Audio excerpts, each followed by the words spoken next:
Menguak skandal uang tunai 372 miliar rupiah. PT Duta Palma terjerat korupsi dan pencucian uang.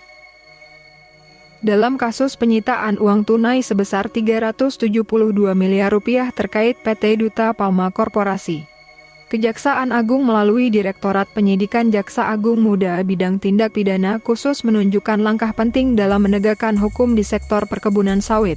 Kasus ini tidak hanya melibatkan tindak pidana korupsi, tetapi juga dugaan tindak pidana pencucian uang yang semakin memperkeruh situasi.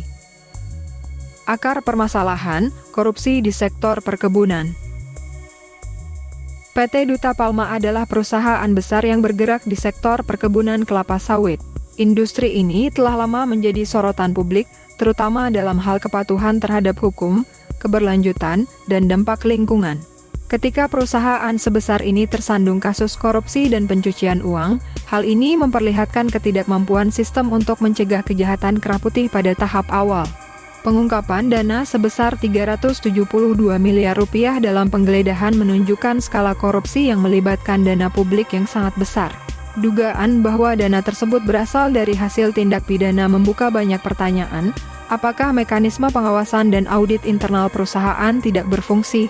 Bagaimana sistem perbankan dapat dioptimalkan untuk mengurangi risiko pencucian uang melalui perusahaan besar seperti ini?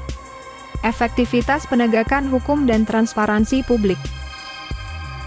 Langkah cepat Kejaksaan Agung dalam mengamankan uang tunai dari dua lokasi yang berbeda menimbulkan harapan baru dalam pemberantasan korupsi.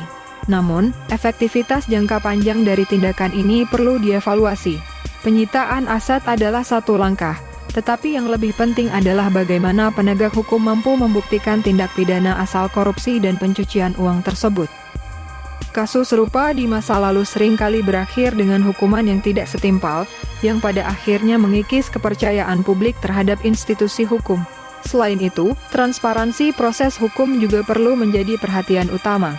Masyarakat harus diberikan akses yang lebih luas terhadap informasi mengenai perkembangan kasus ini, agar publik bisa mengawasi jalannya persidangan dan memastikan tidak ada upaya untuk menyembunyikan kasus ini dari perhatian umum. Dampak terhadap ekonomi dan kepercayaan investor. Kasus ini juga membawa dampak besar terhadap citra Indonesia di mata investor, khususnya di sektor perkebunan kelapa sawit yang menjadi salah satu tulang punggung ekonomi nasional. Jika korupsi dalam industri ini tidak bisa diberantas dengan baik, bukan tidak mungkin Indonesia akan kehilangan kepercayaan dari investor internasional yang selama ini mendukung pertumbuhan ekonomi negara. Investor akan merasa cemas atas kemungkinan terjadinya penyimpangan serupa di perusahaan lain, yang tentu akan mempengaruhi iklim investasi secara keseluruhan. Dalam situasi seperti ini, pemerintah harus tegas menunjukkan bahwa Indonesia memiliki sistem hukum yang kuat, adil, dan mampu memberikan jaminan keamanan bagi investasi jangka panjang. Dengan demikian, penyitaan uang tunai senilai 372 miliar rupiah dari PT Duta Palma Korporasi adalah langkah penting dalam penyelidikan kasus dugaan korupsi dan pencucian uang. Namun, langkah ini harus diikuti dengan transparansi, proses hukum yang cepat dan adil, serta peningkatan pengawasan terhadap industri perkebunan secara keseluruhan. Jika tidak, kasus ini hanya akan menjadi bagian dari daftar panjang skandal korupsi yang tidak memberikan perubahan signifikan terhadap penegakan hukum di Indonesia.